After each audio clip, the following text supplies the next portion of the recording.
बिस्मिल्लाहिर्रहमानिर्रहीम। अस्सलाम वालेकुम। खुश रहें, आबाद रहें, जहाँ भी रहें, हैप्पी रहें और हेल्दी रहें। तो मैं हूँ फ़ायज़ा और वेलकम करती हूँ आपको चटपटे पकवान में। आज चटपटे पकवान में बना रही हूँ एक बहुत ही डिफरेंट और यूनिक सी रेसिपी। आज मैं बना रही हूँ वेजिटेबल फ्राइड राइस। यकीन करें बहुत ही टेस्टी हैं और देखिए चावल का एक एक दाना खिला हुआ है और आपको चावल के एक एक दाने में ही टेस्ट मिलेगा। बहुत ही टेस्टी सी रेसिपी है और बहुत ही इजी है। एक डिफरेंट टच दूंगी मैं इन राइस को। आपने वीडियो को एंड तक देखना है और वीडियो को स्किप नहीं करना। तो वीडियो अच्छी लगे तो प्लीज़ लाइक करें और चटपटे पकवान को सब्सक्राइब भी कर लें। तो चलें जी स्टार्ट करते हैं।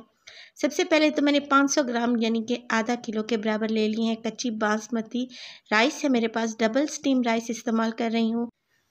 अब 1 से 2 पानी में इनको अच्छे से वॉश कर लें और अच्छे से धोने के बाद आपने क्या करना है, इनको भिगो कर रख देना है। तकरीबन 15 से 20 मिनट के लिए आपने इनको भिगो देना है नॉर्मल वाटर में। तो जब तक चावल भीग रहे हैं हम ये करते हैं कि मैंने ले ली है कढ़ाई और उसमें डाला है तकरीबन 3 लीटर के बराबर पानी। 1 टेबलस्पून नमक शामिल कर दिया है और इसमें डालूंगी 2 टेबलस्पून ऑयल।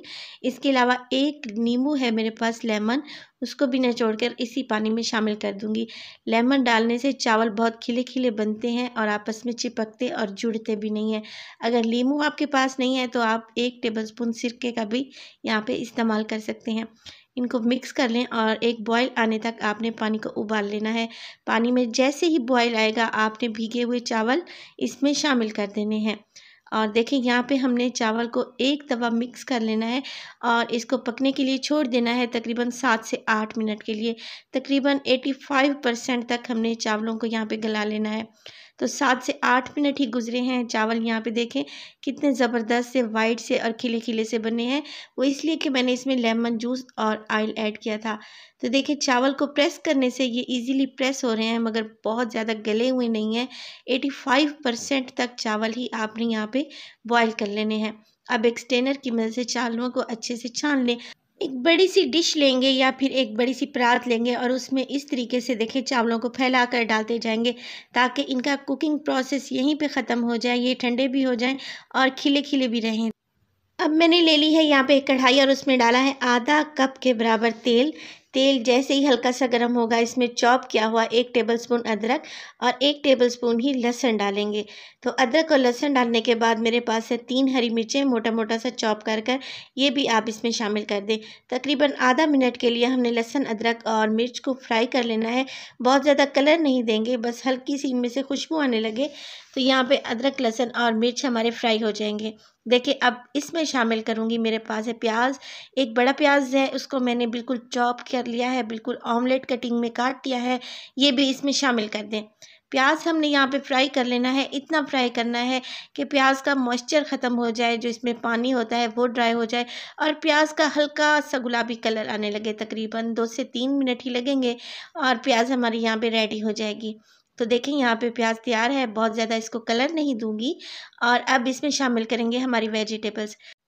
तो यहाँ पे मेरे पास गाजर है, तकरीबन 5 टेबलस्पून के बराबर बारीक टुकड़ों में कटी हुई गाजर ले लें या एक बड़े साइज़ की गाजर को आप बिल्कुल चॉप कर लें। इसी तरीके से शिमला मिर्च है, ये भी 5 टेबलस्पून और 5 टेबलस्पून ही मेरे पास यहाँ पे है बंद गोभी के, जिसे मैंने चॉपर में डालकर बिल्कुल बारीक सा काट लिया था। तो ये चीज़ें शामिल करने के बाद अब हमने यहाँ पे इनकी मिक्सिंग कर लेनी है। फ्लेम को यहाँ पे मैंने मीडियम ही रखा हुआ है, बहुत ज़्यादा हाई फ्लेम नहीं करेंगे वरना हमारी वेजिटेबल्स का कलर ख़राब हो जाएगा। देखिए इन वेजिटेबल्स को अच्छे से मिक्स करने के बाद इसमें शामिल करूँगी कुछ मिसाले। नमक डालने लगी हूँ मैं तकरीबन यहाँ पे 1 टीस्पून के बराबर।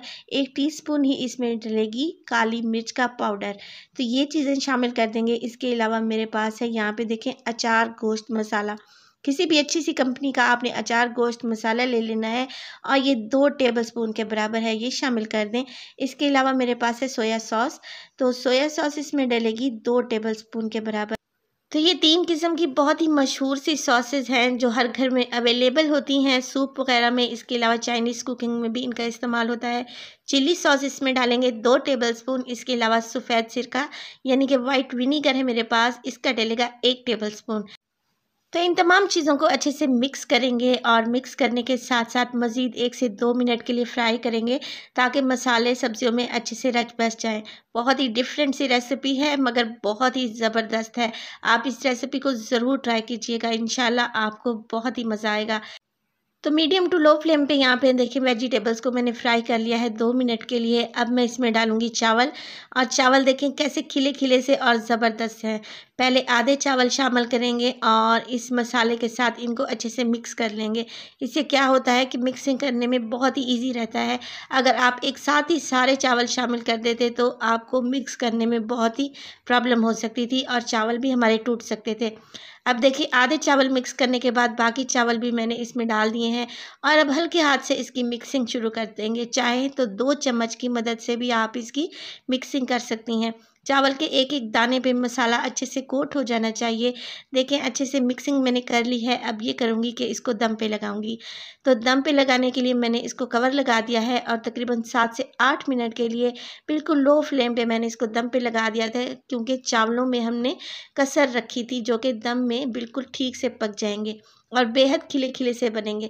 तो तकरीबन 7 से 8 मिनट दम लगाने के बाद देखें कैसे ज़बरदस्त से हमारे यहाँ पे वेजिटेबल फ्राइड राइस तैयार है और इनका जायका बेहद लाजवाब है और बिल्कुल डिफरेंट है।